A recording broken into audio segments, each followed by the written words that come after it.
Hello दोस्तों, कैसे हैं आप लोग। उम्मीद करती हूँ कि आप अच्छे होंगे और मैं भी बहुत अच्छी हूँ। मैं आज आपके लिए लेकर आई हूँ एक नई और दिलचस्प कहानी। इस कहानी का नाम है रोटी प्याज मांगने वाली चुड़ैल।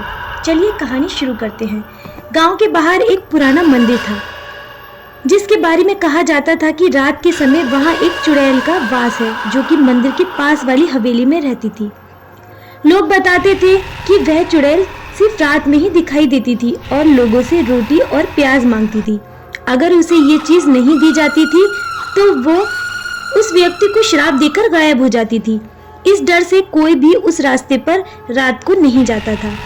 आरव एक जिज्ञासु युवक था जिसने हाल ही में गांव में कदम रखा था। इन कहानियों पर वह बिल्कुल भी विश्वास नहीं करता था। उसने गांव वालों से सुनी इस बात को चुनौती देने का फैसला किया। एक रात आरव ने अपनी दोस्त अनामिका के साथ मिलकर उस मंदिर के पास वाली हवेली में जाने का निश्चय किया। रात के अंधेरे में दोनों उस मंदिर के पास पहुंचे। हवा में एक अजीब सी ठंडक और सन्नाटा था। आरव ने मंदिर के पास जाकर जोर से आवाज दी, क्या कोई है यहाँ पर? अगर सच में कोई है तो आओ और मुझसे रोटी प्याज मांगो। ये तो देखो, मैं थैली में रोटी प्याज भर भर के लेकर आया हूँ। कुछ देर तक कुछ नहीं हुआ। अचानक एक हल्की सी सरसराहट सुनाई दी और पेड़ों के पीछे से एक धुंधली आकृति धीरे धीरे सामने आने लगी। वो एक बूढ़ी औरत जैसी दिखती थी, लेकिन उसकी आंखों में गहरा अंधकार था और चेहरा विकृत था। उसने कांपती हुई आवाज में कहा, कौन रोटी प्याज लाया है? मैं बहुत भूखी हूँ, मुझे रोटी और प्याज दे दो। हम तुम्हें कुछ नहीं देंगे, तुम सिर्फ एक डरावनी कहानी हो, हमारा वहम हो तुम। इतना सुनते ही चुड़ैल की आंखों में एक अजीब सी चमक आई और उसकी आवाज अचानक बदल गई। उसने हंसते हुए कहा, जो मुझे मेरी भूख नहीं मिटाने देगा उसकी आत्मा भी कभी चैन से नहीं रह पाएगी और मैं उसको चैन से कभी जीने भी नहीं दूंगी। और वह चुड़ैल आरव की ओर तेजी से बढ़ने लगी।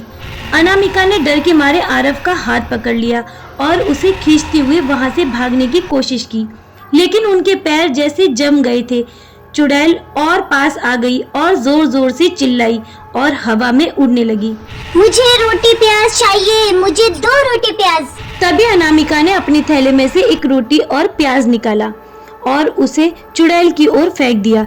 चुड़ैल ने उसे हवा में पकड़ा और जैसे ही उसने उसे खाया, उसकी भयानक आकृति धुंध में बदलने लगी और वह धीरे धीरे गायब होने लगी। आरव और अनामिका ने एक दूसरे की ओर देखा। वो दोनों घबराए हुए थे, लेकिन समझ चुके थे कि उस चुड़ैल की भूख को शांत करने का एक ही तरीका था, वो थी रोटी और प्याज।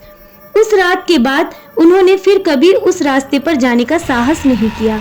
लेकिन गांव के लोग आज भी कहते हैं कि अगर किसी ने उसे भूखा छोड़ दिया तो वह उसे मार डालती है और वो हर रोज गांव में रोटी और प्याज मांगने आती है। अगर उसको रोटी और प्याज दे देते हैं तो वह वापस चली जाती है बिना किसी को नुकसान पहुंचाए। इस कहानी की सीख यह मिलती है कि किसी भी अज्ञात शक्ति या परिस्थिति को नजरअंदाज नहीं करना चाहिए। अनादर या घमंड से डर का सामना करने के बजाय बुद्धिमानी और संयम से काम लेना चाहिए, क्योंकि कभी कभी छोटी छोटी चीजें जैसे रोटी और प्याज भी बड़ी बड़ी मुसीबतों को टाल सकती है। इस तरह कहानी का अंत हुआ। उम्मीद करती हूँ कि आपको ये कहानी बहुत पसंद आई होगी। हमारी कहानी को अंत तक सुनने के लिए आप सभी का बहुत बहुत धन्यवाद। ऐसी ही मज़ेदार हॉरर स्टोरीज के लिए सब्सक्राइब करें हमारा चैनल क्रिएचर ऑफ शाइन।